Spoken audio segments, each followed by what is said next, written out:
Hola, ¿qué tal? ¿Cómo están? Bienvenidos a una sesión más de energía eólica, diagonal fundamentos de energía eólica.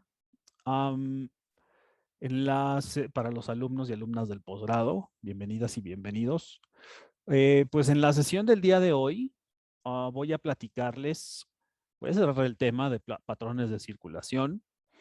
Yo platicaba en la sesión anterior que los patrones de circulación, pues definen, ¿no? Pues es un poco meterse al tema de explorar cómo viene el recurso, en dónde se presenta y cuáles son los sitios en donde abunda.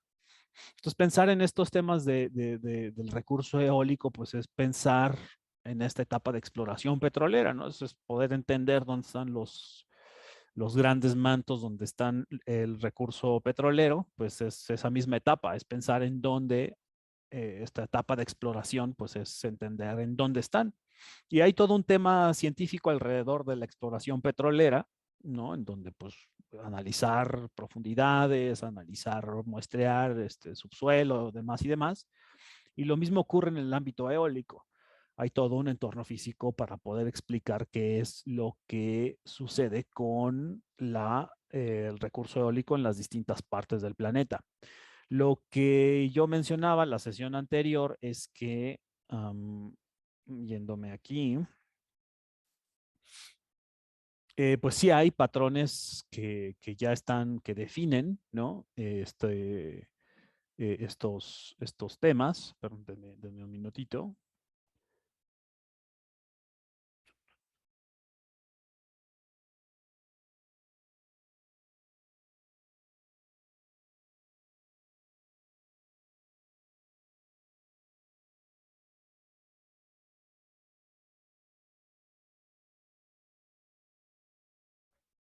Listo, perdón.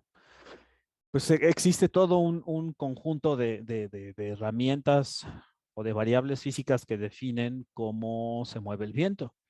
El primer gran reto pues es entrarle a un patrón global, un modelo global, y el siguiente gran reto pues es del macro al micro, ¿no? Es ir reduciendo cada vez más el estudio y llegar a un estudio por región que puede hacerse. Y la segunda forma es hacerlo a través de un estudio a partir de la propia medición de los datos. Entonces, como ven, es un reto sumamente interesante porque pues el tema de evaluación del recurso en realidad está partiendo de un conjunto de datos medidos, ¿no? Entonces, mides en un punto y a partir de ese punto tratas de decir algo que ocurre en muchos lados, ¿no? En muchos lados quiero decir que ocurre en donde en principio iría la granja eólica instalada, que pues eso se puede resolver poniendo más torres de medición en donde se puede confirmar, ¿no? Si es que tienes un entorno muy complejo, si se acelera o no se acelera el viento, en qué regiones y demás y demás. Y también, bueno, pues regularmente ese punto de medición con que inicia el proyecto, ¿no? Que lo voy a platicar un poco más adelante cómo inician estos proyectos eólicos. Pues sencillamente decir que mmm, regularmente van acompañados de más instrumentación, no solamente de la torre, sino instrumentación eh, del, um, que viene eh, de los propios aerogeneradores que también están midiendo direcciones y demás. Y pues eso, ¿no? O sea, es un proceso largo que dura mucho tiempo y que inicia en el escritorio. En realidad inicia con un análisis en este sentido, ¿no? En donde puedas extraer modelación meteorológica a partir de distintas fuentes de información. Entonces, voy a mostrar rápidamente, pues, uno de estos recursos. Voy a aprovechar que tengo mi pantalla puesta de este lado. Aquí ustedes están viendo um, lo que andaba yo buscando. Y aquí voy a poner ECMWF. ECMWF es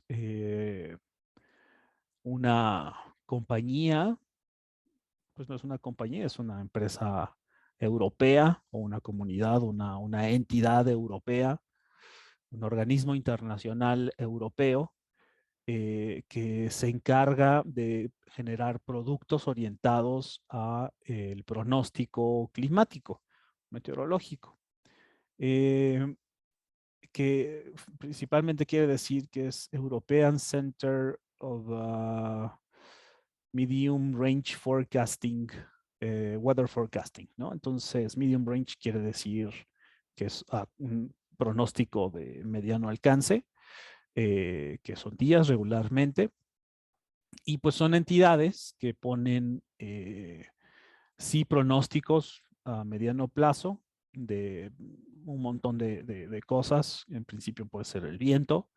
Ustedes pueden ver, ¿no? En la simulación que está por acá, que pues es fundamentalmente enfocado en la región europea y si nosotros pudiéramos movernos hacia otra latitud, mover este frame hacia otras latitudes, podríamos centrarlo sobre México, por ejemplo, y esto es sencillamente un pronóstico, ¿no? No sencillamente, ¿no? Bueno, eso es súper complejo. ¿Cómo le hacen como para hacer todo esto? Pues en realidad es un proceso de cómputo de alto rendimiento en donde tienen grupos de investigación en distintos instituciones.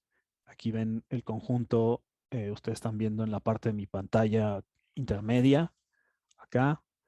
Ustedes pueden encontrar que es un conjunto de países que conforman este especie de consorcio. Y lo que ellos hacen es buscar un pronóstico de tiempo a mediano plazo que a partir de modelos físicos y el uso de supercomputadoras, como esto que está por acá, ¿no? Que estaría muy locochón ver qué es lo que tienen de supercomputadora. Bueno, pues es eso. Nosotros tenemos una cosa que nada más es esto y no está tan bonito, ¿no? O sea, está... Y bueno, pues lo que hacen estos sistemas es pues hacer cómputo porque pues es mientras más complejo sea el sistema, en particular el sistema meteorológico, pues demanda de mayor información, ¿no? Información quiero decir del sistema físico. ¿Qué es lo que en realidad resuelve? Porque creo que no estoy diciendo nada. O sea, lo que estoy diciendo es que esto lo que resuelve es el sistema físico. Vamos a darle aquí clic a ver si este tiene la imagen. Ah, pues creo que no lo tiene. Y bueno, lo que hace es, a ver, no, voy a, aquí está. Bueno, pues aquí hay uno. Que y es de donde lo saqué en la imagen anterior. Pues lo que hace es tomar el modelo físico, un modelo que diga cómo se comportan las nubes. Bueno, hay componentes que son estáticas, que regularmente es la superficie de la Tierra, que eso es lo que no se mueve. Topografía, algo de edificios, si es que tuvieran el uso de suelo, land use, que regularmente se usa, y las cosas que son, y bueno, a partir de un concepto como el que yo mostraba de la parcela, ¿no? En donde decía que el cambio de presión ocasionaba que esto, un volumen de control de la atmósfera o parcela, se movía, parcela eh, de la atmósfera, parcela atmosférica, o volumen de control, si lo quieren ver así, es un cubito, ¿no? Y lo que hace es tomar un modelo físico que a partir de un montón de variables meteorológicas eh, desarrolla la evolución a lo largo del tiempo del sistema. Entonces, las variables que en realidad se utilizan son variables que asimila el modelo. El proceso de asimilación es un proceso en donde eh, hay un modelo físico y se le incrusta de alguna forma al modelo físico un conjunto de datos experimentales.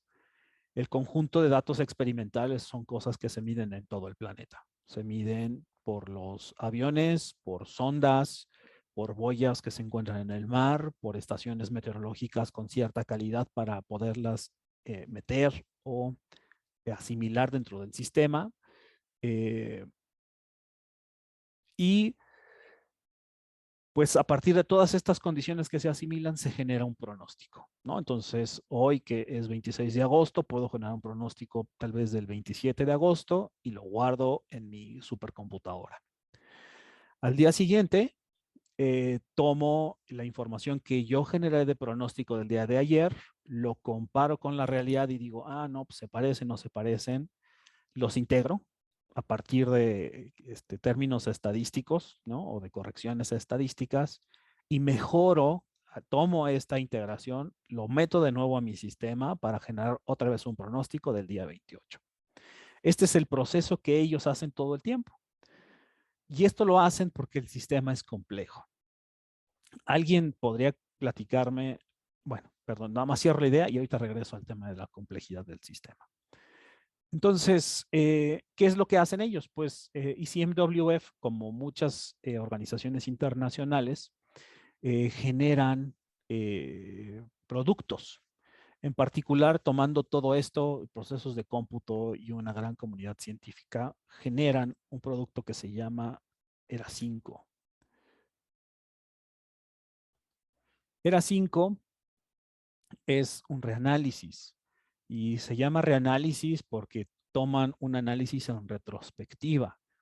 Es decir, toman el pronóstico y van guardando todos los pronósticos que hacen y los comparan con los datos reales que sucedieron en el pasado. Entonces hacen un análisis en retrospectiva. El pronóstico es de un momento del tiempo en horas adelante y el análisis en retrospectiva pues es juntar toda la información que ellos ya pronosticaron en los días anteriores con todas las mediciones experimentales de todas las boyas, de todos los sitios, de todo el planeta, porque eso también es muy importante, están resolviendo el sistema o la malla que ellos están resolviendo es todo el planeta Tierra. Y entonces, pues ellos generan estos productos que son datos de reanálisis. De aquí, bueno, pues aprovechando que está Diego,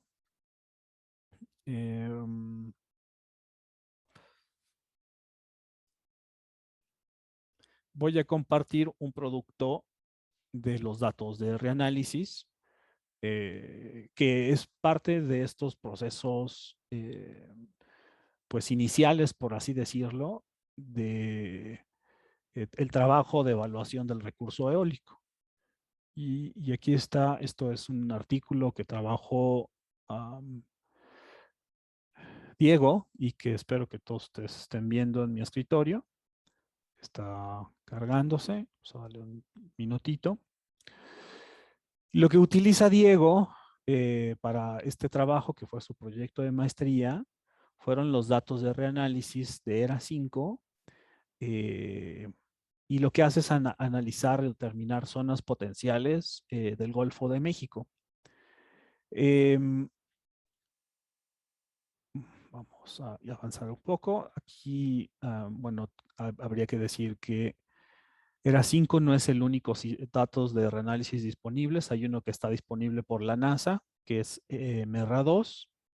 Tiene una resolución espacial, y esto lo vamos a ver aquí adelantito. Aquí están los datos. Bueno, la zona que selecciona Diego para hacer su evaluación es la zona del Golfo de México. Aquí, bueno, pues solamente unas referencias de ubicación para aquellos que no están familiarizados con qué es lo que ocurre en México. Aquí están dos productos que son los que se utilizaron en este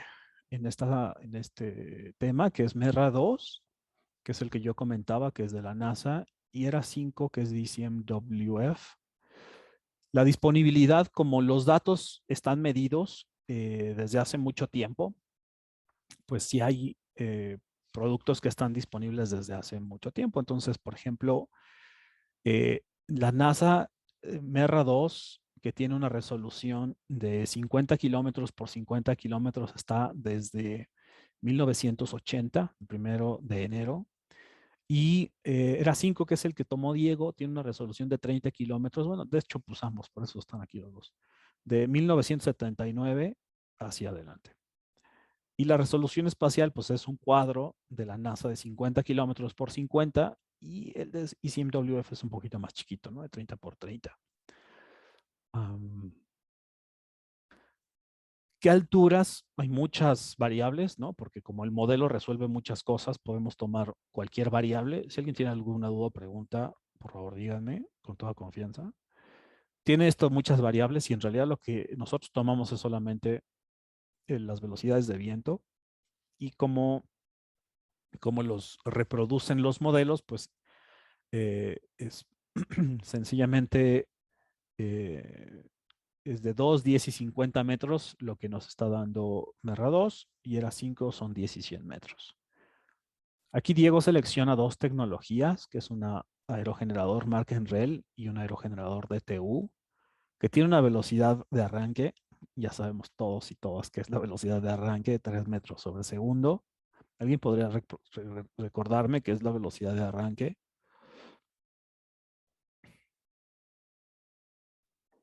Pues era la velocidad a la que empiezan a girar las aspas. Antes de esa velocidad, pues no, el aerogenerador como que ni siquiera se entera. Ok, y todo lo demás, Marian, platícanos, ¿qué quiere decir? Lo que está en cuadrito. Mm, pues creo que el rated wind speed era como la velocidad eh, en la que produce más, ¿cómo se llama? En la que produce más potencia, pero sin caer en que sea una velocidad peligrosa y pues se corte, ¿no? Y pues la velocidad de corte, que aquí dice cut out, es eso, que ya es una velocidad muy alta y pues puede ser peligroso, entonces el aerogenerador pues se corta, deja de Para de producir. producir, exacto. Ujú. Sí, sí, muy bien. Gracias, Marian. El hop height es la altura del rotor. Uno es a 90 y el otro es a 119. Hay que hacer ahí un juego, ¿no? Porque si ustedes se fijan, las alturas están a 20, 50 y luego tengo que llevarlo a 90 y la otra la tengo que llevar a 119. Entonces, cuando veamos capa límite atmosférica voy a platicar, entrar a detalle cómo se hace esto. Las potencias nominales es un aerogenerador de 5 megawatts. eh, en REL, estas son máquinas teóricas, por así decirlo. DTU utiliza algo de 10 megawatts. Estas son las curvas de potencia. Aquí Diego, que todavía no acaba su artículo. Gracias, Diego. Y, ok, bueno, el famoso capacity factor, que pues eso ya lo platicamos, la curva de potencia con todo lo que corresponde y los resultados. Aquí están, ¿no? Entonces, lo que podemos observar,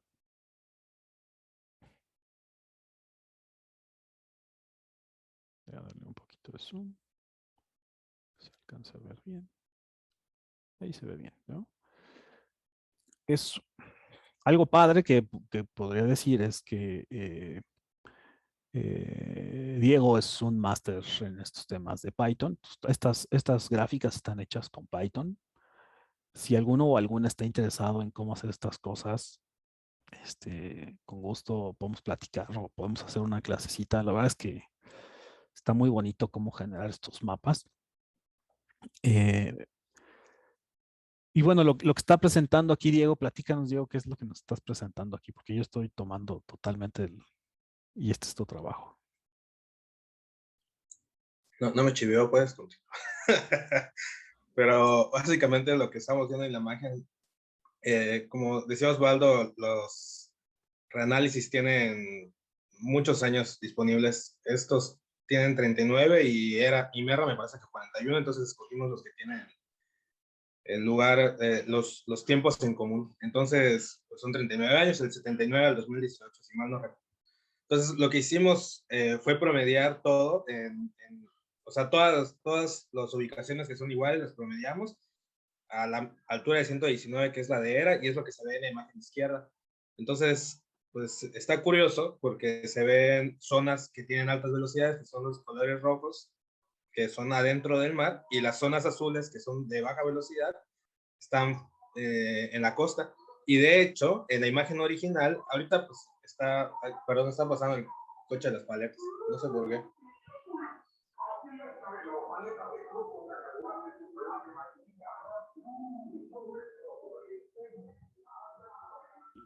No Ya te se fue. preocupes. Y bueno, les comentaba que en la imagen original, ahorita pues ya está formateada o sea, me refiero al gris en la tierra, pues es para darle contraste, pero en la imagen original, adentro de la tierra, las velocidades son mucho más bajas. De hecho, no entraba en la escala de colores, se veía blanco, pues. Y era notable el contraste de las velocidades en mar y en tierra. Y eso, ¿no? Ahora, lo que es interesante es que a pesar de que ustedes dirán que la velocidad promedio no llega al rated wind speed de los aeros, que son 11 metros sobre segundos, porque ustedes ven ahí que el máximo es 10, pero es que es precisamente por eso, es que es un promedio. Habría que analizar punto a punto cómo es las velocidades en ese punto, en la serie temporal, para saber qué es lo que está pasando, y es precisamente lo que está en la imagen de la derecha, que es el capacity factor. Entonces, lo que hicimos fue evaluar la serie temporal de cada punto del grid, de cada punto de la malla, que son los pequeños píxeles que se van a ver, en cada una de las dos curvas de potencia que están arriba. Entonces, evaluamos toda la serie temporal, todos los 39 años, cada hora de los 39 años, para cada píxel, por decirlo así, de la malla. Y entonces, lo que obtuvimos es el factor de planta, el capacity factor. Y aquí sí se ve mejor que justo más en la costa, el capacity, o sea, los colores son blancos, los píxeles son blancos, porque no entran en la escala de colores, porque son menores a 20%. Pero los que son mayores, pues son los que se ven ahí. Entonces coinciden las zonas de altas velocidades con las zonas de altos capacities, que son los colores azules. Y luego de esto, identificamos estas dos zonas que son clarísimas, que es Tamaulipas y la península de Yucatán.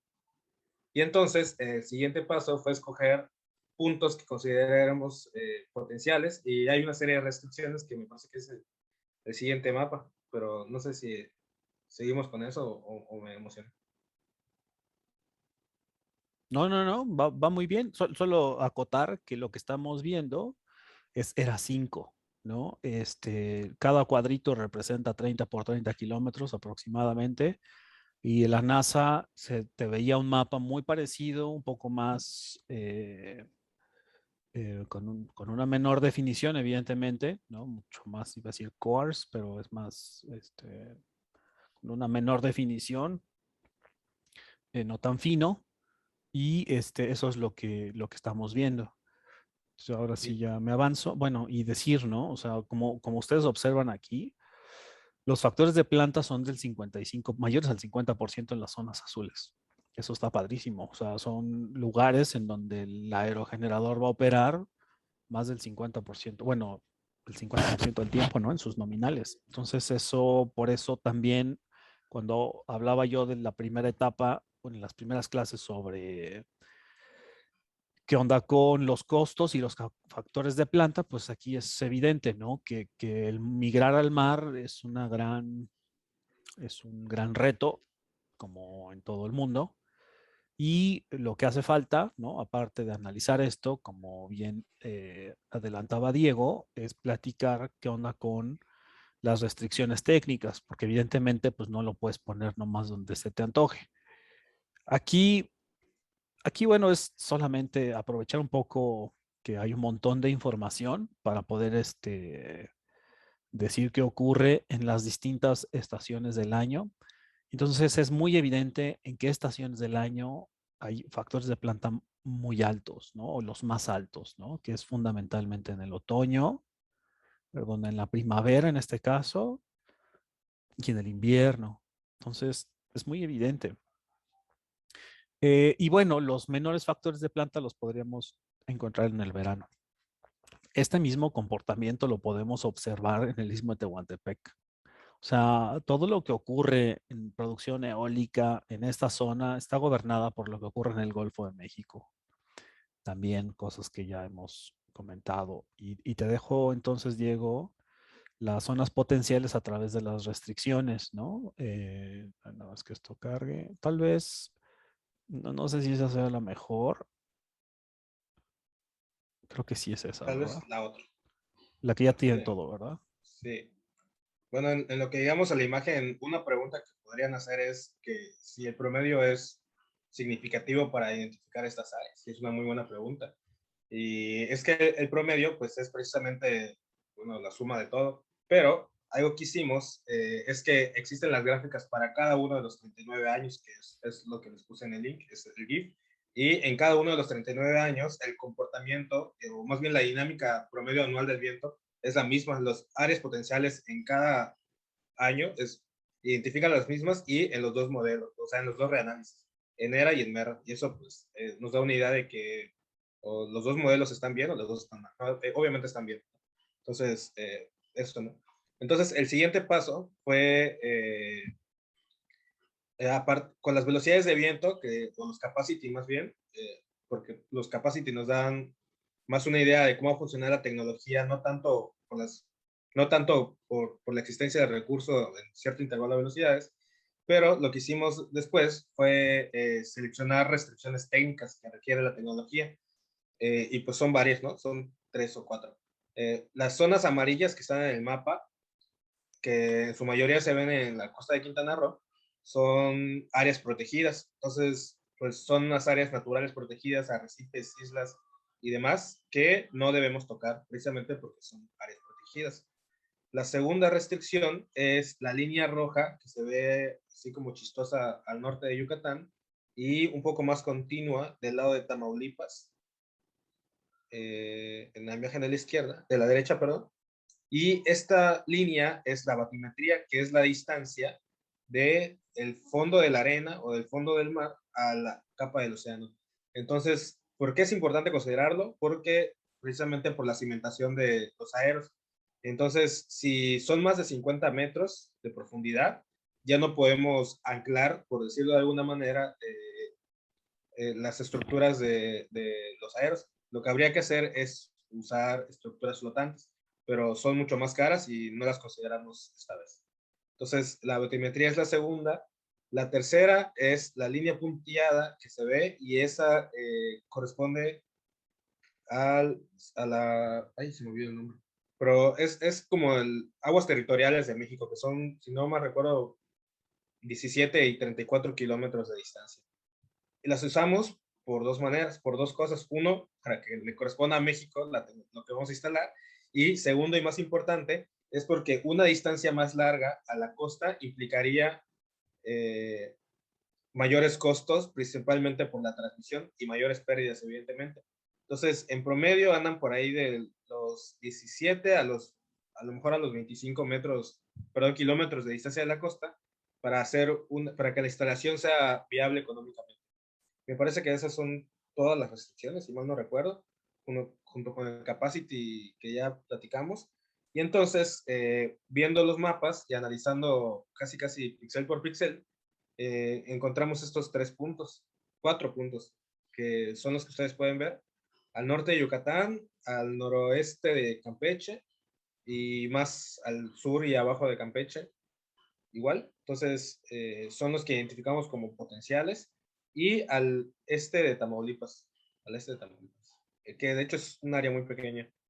Ahora, lo que es particular de estas 4 áreas, es que en particular en el norte de Yucatán es donde existe una planicie más extensa, y que es casi así, está pidiendo a gritos poner el parque allá. Porque la profundidad es lo que limita muchas veces. Bueno, no sé si está el mapa anterior, pero por ejemplo, un problema que hay en la costa de Veracruz, aparte de que la disponibilidad del viento o el recurso eólico no es muy bueno, por el capacity, es que las distancias casi saliendo de las costas ya son muy altas. Vean, la línea roja está tocando toda la costa de Veracruz. Y pues ya con eso, pues ya no cumple con una de las limitaciones y se va. Entonces, eso es muy particular en comparación con Yucatán, donde la planicie es mucho más extensa. Ustedes pueden ver que hay una distancia bastante alta de la costa a la profundidad. Gracias por la señalización, Osvaldo. Y ya, básicamente, una vez que seleccionamos los puntos, analizamos el capacity factor como series temporales, y ya es la última parte del trabajo. Y también algo que es interesante de cuando analizamos estas series temporales y que ahorita van a ver es que coinciden exactamente, bueno, sí, exactamente con los mapas de las temporadas que vimos hace ratito. Entonces, los mayores capacities son en invierno y en primavera, es básicamente de noviembre a mayo, donde se ven los grandes capacities, y los menores, pues es el resto del año, que es otoño y verano. Entonces, aquí nada más mostramos 2 puntos, lo hicimos para los 4, igual estos son los capacities de toda la temporada, de todos los 39 años, y vean que la relación entre ambos es casi la misma. Y lo mismo sucede con los otros 2 puntos. Igual se puede identificar básicamente 2 temporadas, la de alta producción que va por ahí de diciembre a junio, y la otra de baja producción que son valores más bajos relativamente porque andan arriba del orden del 30%. Entonces, eso básicamente, y lo que vemos en la imagen, aparte de la tendencia anual, que son las líneas continuas, tenemos otro gráfico que son los box plots. Entonces, los box plots básicamente son un diagrama estadístico, por decirlo así, donde probablemente también los conozcan como cajas y bigotes, donde lo que se representa son los cuartiles. Entonces, la línea de abajo representa el primer cuartil, la caja representa el segundo y el tercer cuartil, y la línea de arriba representa el cuarto cuartil. La línea de medio representa la mediana. Entonces, usar este parámetro estadístico nos permite ver la distribución de las velocidades, y los puntos que están fuera de las cajas son outliers, o son datos que no entran dentro del rango intercuartílico, y quiere decir que son, digamos, datos atípicos. Entonces, como pueden ver, hay muy pocos datos atípicos. Cada punto es una medición que está fuera de ese rango. Son muy pocos, los podemos contar con la mano, ¿no? Esto quiere decir que en general el recurso es bastante estable. Igual ustedes pueden notarlo por el tamaño que tienen las cajas. Por ejemplo, en las épocas, por ejemplo, en febrero, en el mapa de abajo, en el dibujito de abajo, enero y febrero pueden ver que los bigotes son muy pequeños. Eso quiere decir que las velocidades son, digamos, estables en estas épocas en comparación, por ejemplo, en mayo, donde el rango es un poco más alto, ¿no? Y eso nos da una idea de cómo es la dinámica del viento a través de todo eso, a través de los años. Y eso sería todo. No sé, sí, ¿no? Sí, sí, es todo. Sí, muy bien. Entonces, gracias, Diego. Lo que, conectándolo a mi discusión, bueno, yo empecé a hablar de ECMWF y luego empecé a hablar de los patrones bueno, en realidad empecé a hablar de los patrones de circulación y luego empecé a hablar de los productos y empecé a hablar de cómo estos productos pueden ser utilizados. Y aquí viene pregunta para todos, es si con esta información ustedes ya pondrían un campo eólico en el punto 1. ¿Qué opinan?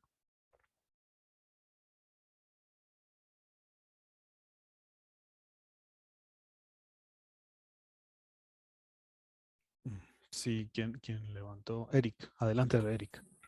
Tengo que preguntar, ¿en esa zona no hay como alguna especie en peligro o no es una zona protegida?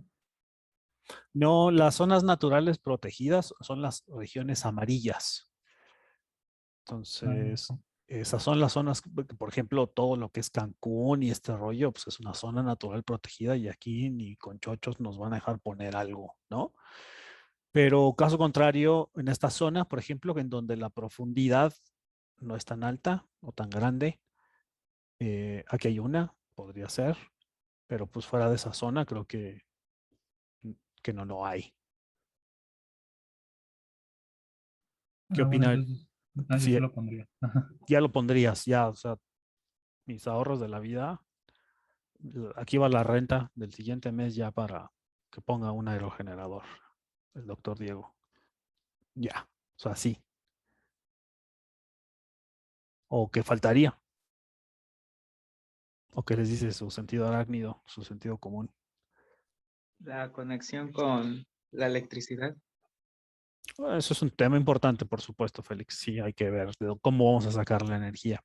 Vamos a suponer que el gobierno de Yucatán, con todo el tema de los apagones y el Tren Maya, decide que él va a poner las líneas de transmisión.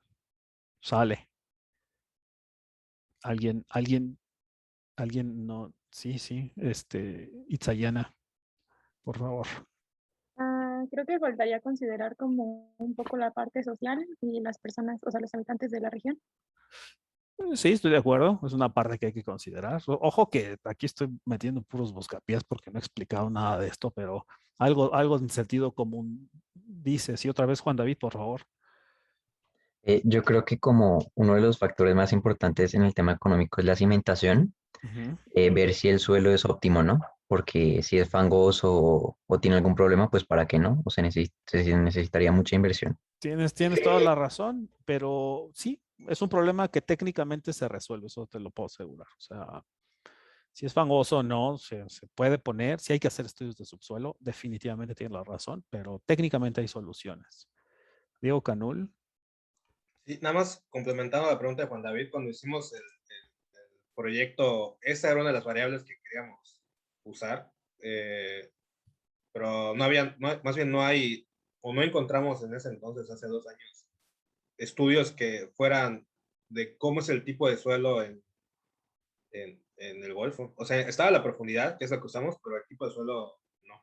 Y eso evidentemente define el tipo de anclaje. O sea, ahorita les hablé nada más de dos, de los que van anclado y de los que flotan, pero de los que van anclado existen a su vez 4 tipos más, que pues no voy a hablar ahorita, pero es importante saber que existen y cada uno, aparte de la rentabilidad, tiene que ver precisamente con el tipo de suelo, pero es muy buen punto a considerar. Gracias, Diego. Adelante, Ingrid. Sí, yo tenía una duda porque como qué es lo que pasa cuando es como que temporada de ciclones y todo eso.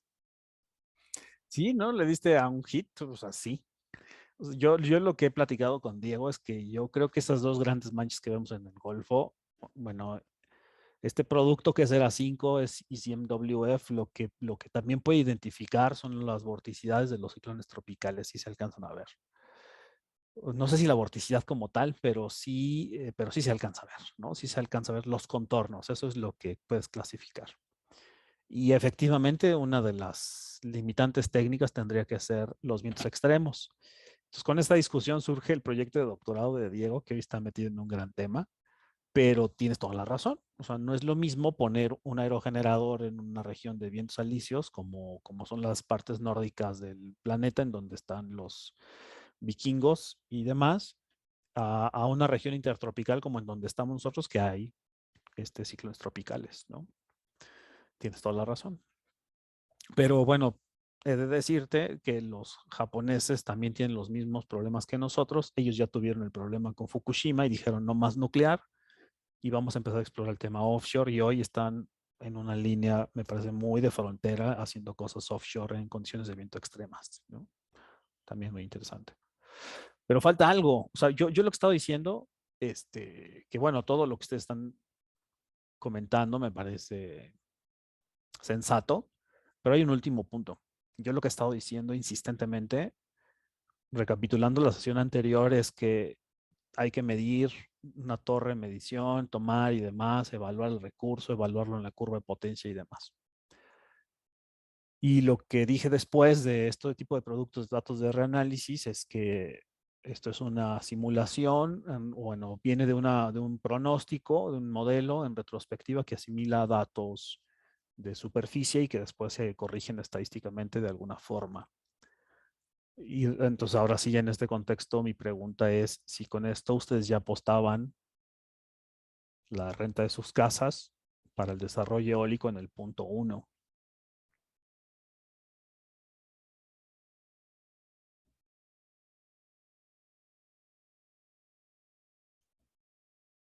Silencio, como si estuviéramos en el salón, todo el mundo estaría ahorita volteando a ver las ventanas, ¿no? O el teléfono, tratando de no hacer contacto visual conmigo. Y entonces lo que yo haría sería una pregunta random, ¿no? Así para que alguien conteste. A ver, Benjamín, ¿tú qué opinas? La verdad, no tengo idea. Ok, bueno, Yo respondí lo mismo en mi examen, no se preocupe. ok. Sí, sí, fue una pregunta del examen de Diego. Ok, a ver, aquí hay otro. Félix, ¿tú qué opinas, Félix?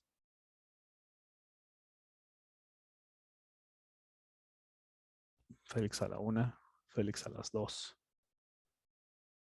Pues no, Adelante. Tú dices que no, Félix. ¿Por qué? Platícame.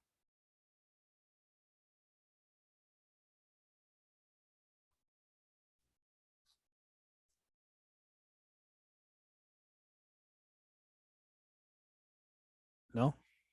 O bueno, alguien que esté también por el no. ¿Por qué no? Yo estoy por el no.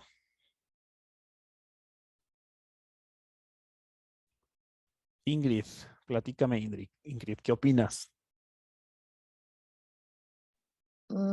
Pues no sé, siento que hay como que muchos factores y pues sí podría ser quizá como que una inversión de riesgo y yo creo ¿Qué, que quizá qué no. tienes la palabra? ¿Qué es lo que haría? ¿Qué podríamos, qué necesitarías tú como inversionista para que el riesgo se disminuya de este tema? Mm, Quizá como, o sea, tener la seguridad, bueno, como que considerar más que nada como el factor de planta, o sea, como que tener la seguridad de la energía que voy a estar generando. Ok, por qué crees que no hay seguridad en esta onda? Mm, Bueno, al menos a mí sí me causa como que mucho conflicto la parte de los huracanes, o sea, no sé eh, si en esas, porque vi que en esas épocas había como que menor factor de planta y no sé si tenga como que algo que ver o fue como que una coincidencia. Puede ser, sí. Ujú. Y pues siento que como que quizá en esas épocas, que igual son como que, o sea, como que el verano es cuando hay más apagones en Yucatán. Exacto. Entonces, Ujú, igual como que quizá no coincida como que la oferta con la demanda. ujú. Sí, sí, estoy de acuerdo contigo. La verdad me da mucho gusto el nivel de argumentos que están platicándome. Yo podría poner otros en contra, así de, podemos complementarlo con sol, podemos ponerle sistemas de almacenamiento y, o sea, hay muchos argumentos, ¿no? Para que estas cosas se muevan. A ver, Juan David, pero sí hay que disminuir el riesgo. Tienes totalmente la razón. Y hay un factor clave. Sí, Juan David. Pues había pensado que si los aerogeneradores no están diseñados para soportar, como hay tanta velocidad del viento, pues se van a estar apagando constantemente, ¿no? Totalmente de acuerdo. Si los pones a velocidades extremas, arriba de los 25 curvas de diseño que por ahí estaban, pues las cosas no se van a mover, ¿no? Sí, estoy de acuerdo. Pero bueno, aquí algo que hace falta, pues es compararlo con las velocidades reales, ¿no? O sea, nadie en el ámbito eólico va a invertir dinero si antes no se puso una estación anemométrica o un LIDAR en la costa para comparar que toda esta información, que es un modelo, que tiene datos y que es una valiosa fuente de información en el sentido de que te da un comportamiento regional, es real.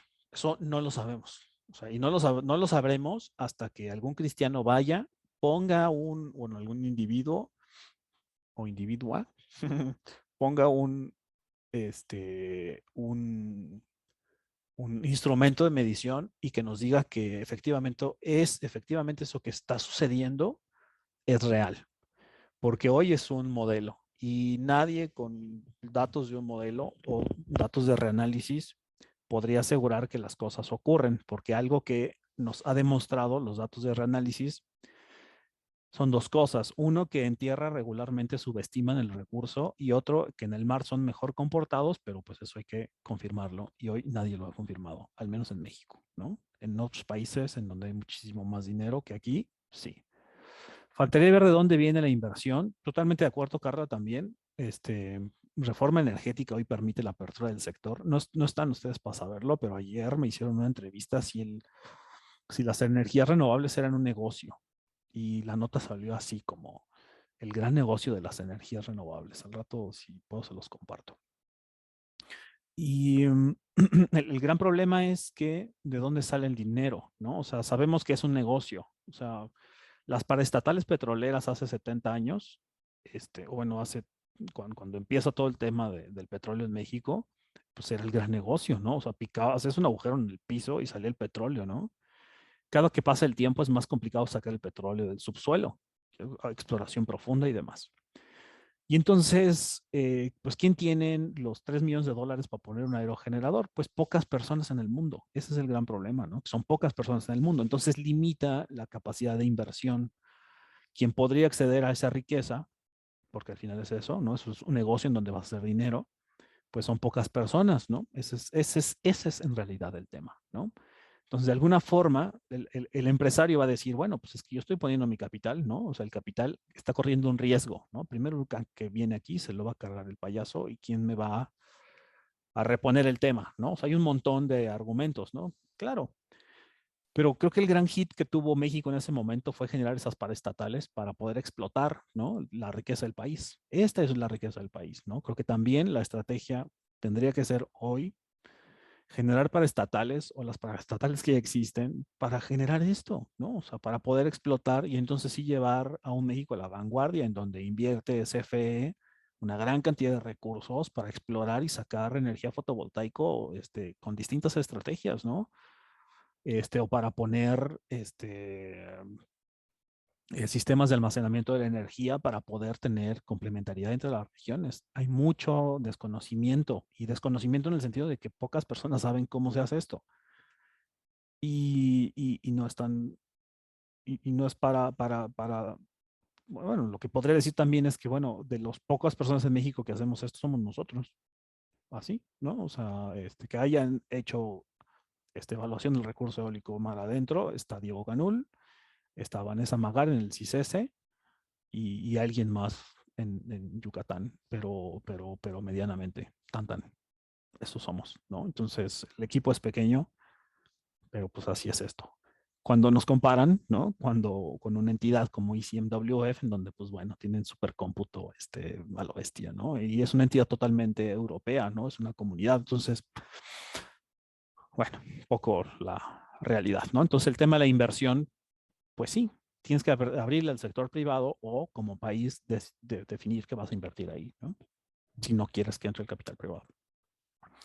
En fin, cambio de tema. Cierro aplicación de circulación de estos grandes patrones de circulación de viento, en donde lo que estamos viendo es que ECMWF o estas entidades alrededor del mundo generan este tipo de productos a partir de este modelo físico. No, es un dibujo, ¿no? Pero a partir del modelo físico, en donde tú puedes extraer información de todo el planeta, ¿no? Y esta información de todo el planeta puede llevarte también a generar conocimiento en torno al recurso eólico, con limitantes, por supuesto, ¿no? O sea, una limitante del trabajo de ECMWF es que no está comparado, o del trabajo de Diego es que no está comparado con datos experimentales, ¿no? Totalmente de acuerdo. Pero hay que vincularlo con el mundo de las mediciones experimentales. El mundo de las mediciones, pues quiere decir que hay que poner un LIDAR, hay que poner una torre anemométrica, hay que cruzarlo con información de Atlas Eólico Mexicano, que es el proyecto de Lulú.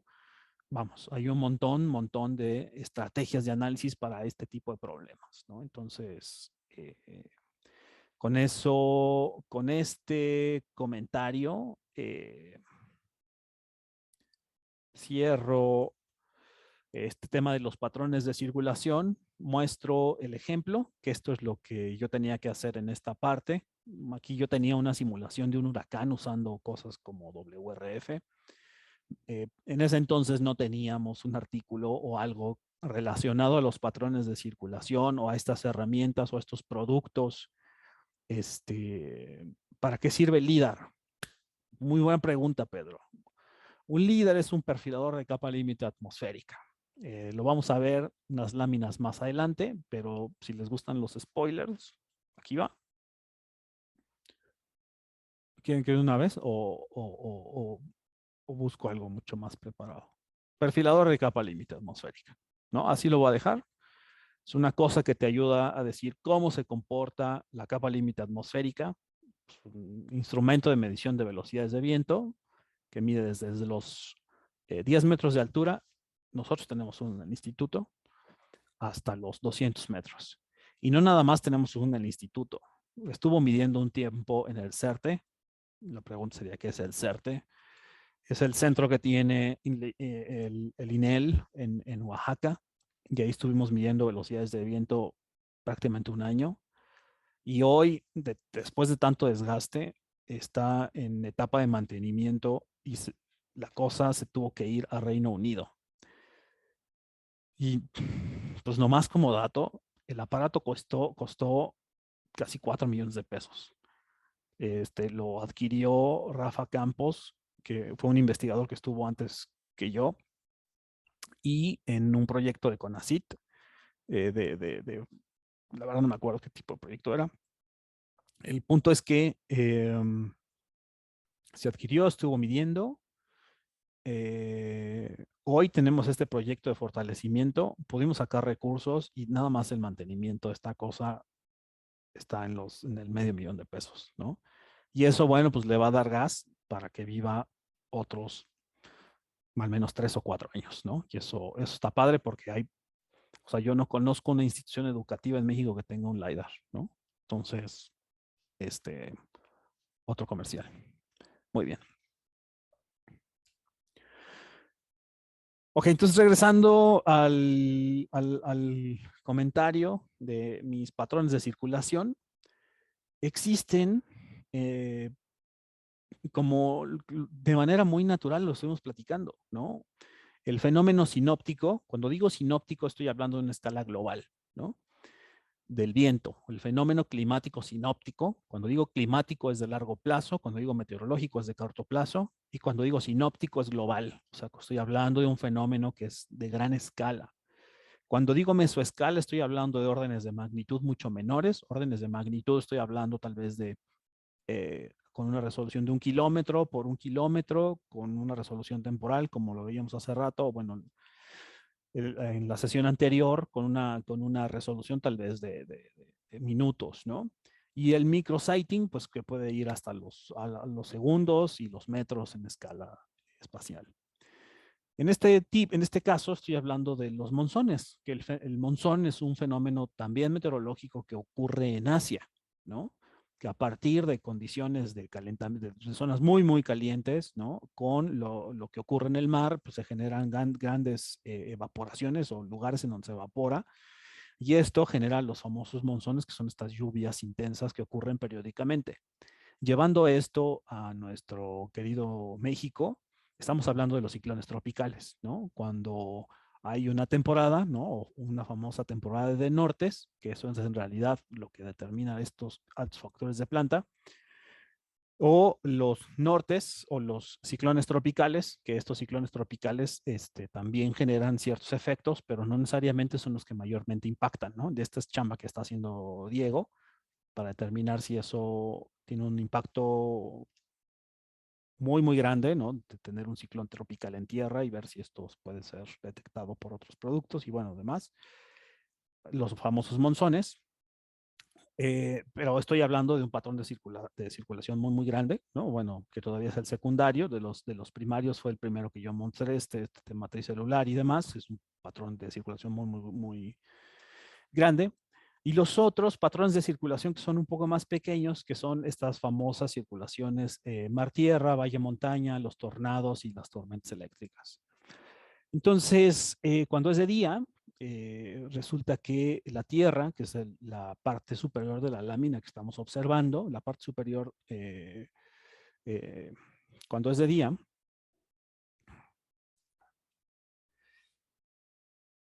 que esto es tal vez lo único que le faltaría a esta lámina,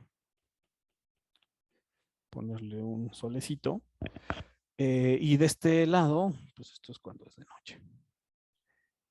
Y cuando es de noche, cuando es de día, la superficie de la Tierra se calienta mucho más rápido, tiene una mayor temperatura en comparación con el mar. En particular estamos hablando de un patrón de circulación terciario, que es este patrón de circulación entre la Tierra y el mar. Es mucho más frío el mar, porque tiene una capacidad mucho mayor de absorber la energía, es más frío, absorbe una gran cantidad de energía a lo largo del día, Y entonces genera diferencias de presión que al final del día, o bueno, durante el día, genera un patrón de circulación de una región de baja presión en la zona de la Tierra y una alta presión en la zona de la superficie del agua, que genera este desplazamiento o esta diferencia de presiones que genera esta corriente de desplazamiento hacia la Tierra. Esto se invierte cuando se hace de noche. Cuando se hace de noche es mucho más frío la región de la Tierra, que es en esta parte, es mucho más frío. Y cuando nosotros, y bueno, y en la parte del mar, pues toda esta zona estuvo absorbiendo un montón de energía a lo largo del día y esta energía se radia hacia la atmósfera y se genera esta diferencia de presiones y esta diferencia de presiones ocasiona este patrón de circulación. Esto ocurre todos los días, todos los días. Entonces, los patrones de circulación pueden definirse en distintas escalas, tienen distintos órdenes de magnitud y las distintas escalas fundamentalmente determinan la ocurrencia. Algo interesante, por ejemplo, que se hacía en el trabajo de Diego, que se hizo en el trabajo de Diego, es que el patrón de circulación que nosotros estamos analizando es un patrón que alguien, no sé si alguien lo recuerde, qué resolución tenía el ciclo que presentaba al final Diego, el ciclo de resolución temporal, el que tenía el patrón que presentaba Diego de los factores de planta. No sé si alguien recuerda. En la última parte del trabajo de Diego, presentó unos box plots. Y aquí presentaban una resolución. ¿Qué resolución eran? ¿Alguien lo recuerda? Y estos son los capacity factors. ¿Alguno o alguna o alguno lo recuerda? ¿No? Eran factores de planta y eran los promedios ¿qué? ¿Eran diarios?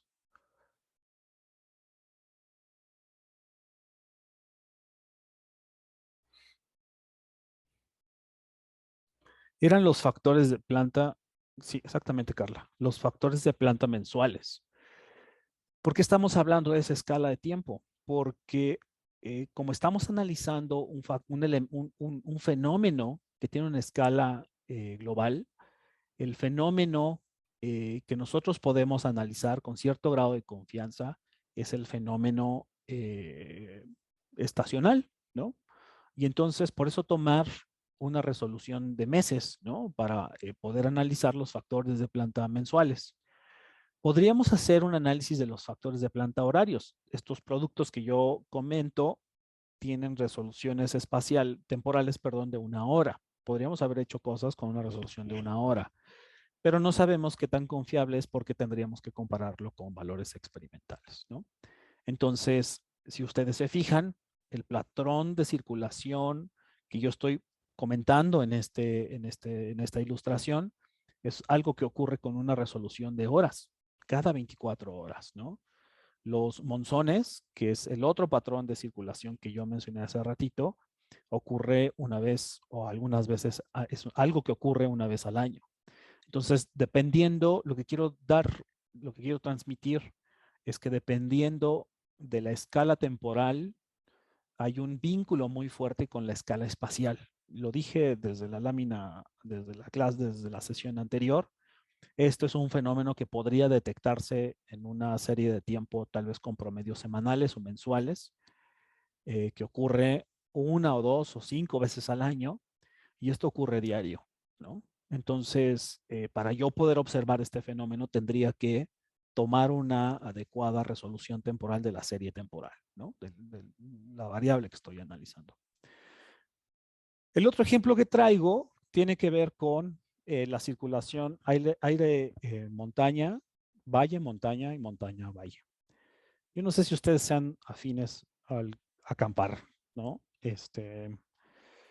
Si son afines a acampar, hay algunas personas más experimentadas que otras. Mi pregunta sería, Todos llegan con sus mochilas y van a acampar al pie de una montaña en donde, ¿en qué dirección se pone la puerta de la tienda de campaña?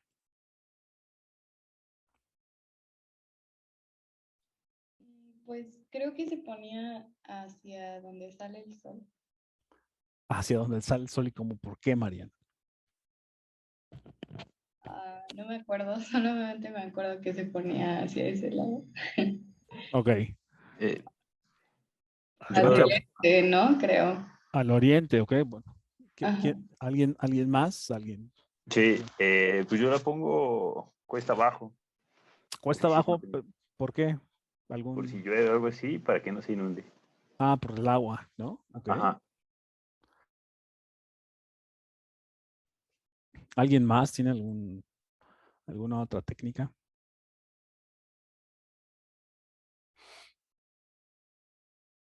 Pues en realidad yo no acampo. Alguien invite a Jimena a acampar. Para despertar con el solecito. Eso también puede ser una muy buena técnica, ¿no? Nada más que si la montaña está hacia el oriente, pues no vas a ver nada, ¿no? Pero bueno, a mí también me invitan, sí, invítense a acampar, ¿no? Pues lo que dice la teoría es que la peor posición en la noche es que lo pongas con la vista a la montaña. Porque como ustedes ven en la lámina de abajo, el aire tiende a bajar.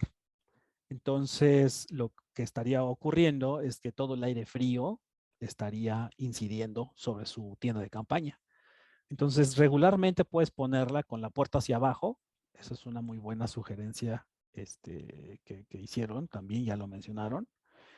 Y si esto te toca, y durante el día, pues puede ser que si hace mucho calor, no lo sé, ¿no? O sea, lo que estará pasando, regresando a mi lámina, es que si tú pones, aquí puedo rayar. Si tú la pones aquí viendo la casa de campaña hacia arriba, pues se te mete todo el aire frío, entonces pues regularmente la puerta iría hacia abajo. Y la otra sería, bueno, pues vamos a poner la tienda acá, pues es el efecto contrario, ¿no? Ustedes deciden si quieren que se les mete el airecito caliente durante el día, si es que hace mucho frío en la región y demás, y demás, y demás, y demás. ¿Esto por qué ocurre? Pues en realidad es un patrón de enfriamiento, ¿no? O sea, es un fenómeno convectivo en donde se están enfriando o calentando, bueno, durante el día.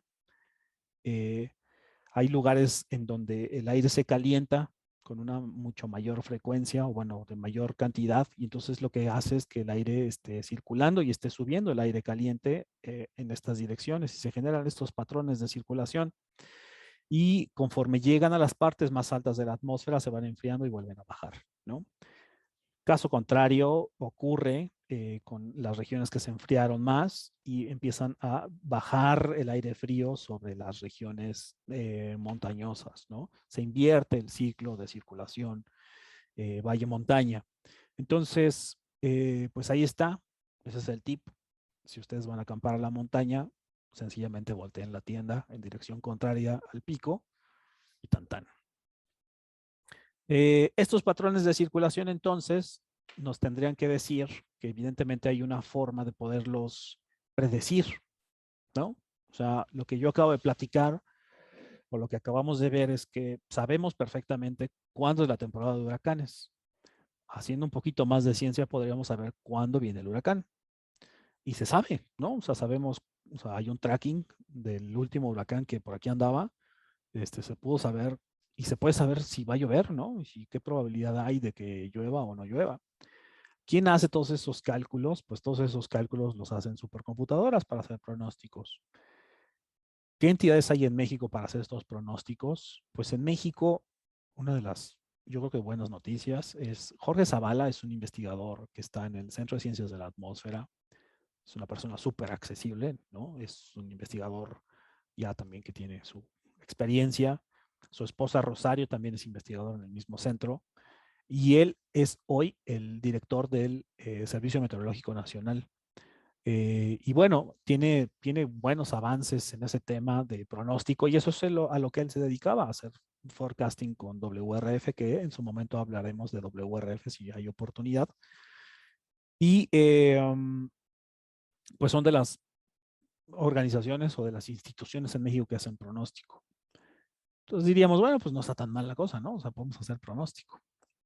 Pero entonces cuando tú volteas a un panorama internacional con países desarrollados en donde los productos o este tipo de análisis lo hacen entidades gubernamentales como la NASA y entrega productos como Merra 2 que están disponibles para todo mundo y demás, dirías, bueno, pues pues sencillamente lo que hace falta es tener muchas más personas capaces, ¿no? Y que realmente nos vean como un sector que puede proveer soluciones técnicas, ¿no?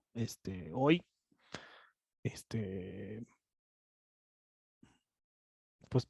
pues el entorno es mucho más complejo, ¿no? De lo que ha sido en años recientes. Pero bueno, entonces lo que digo es, hay múltiples herramientas, ¿no? Y también creo que una de las grandes ventajas es que estas herramientas están disponibles, ¿no? Pero qué padre, qué bueno sería tener disponibilidad de información de cuestiones propias, ¿no? O sea, algo que comenté en algún momento con colegas es que no va a venir nadie a decirnos cuándo se dan los factores de planta más altos en la región del Istmo. Si es un problema que necesita resolver la empresa, lo resolverá la empresa. Pero solamente si es una prioridad, ¿no? Para ellos. Pero creo que tendría que ser una prioridad para nosotros, ¿no? Generar todo este expertise con sentido nacional, en mi opinión. Muy bien. Entonces, cerré el tema de los patrones de circulación porque lo que sigue en la siguiente sesión, voy a empezar a platicar de los modelitos físicos que están involucrados para capa límite atmosférica. Entonces, para la siguiente sesión, bueno, entonces lo dejo aquí. Agradecerles a todos y todas por su tiempo y nos vemos para la siguiente y muchas gracias.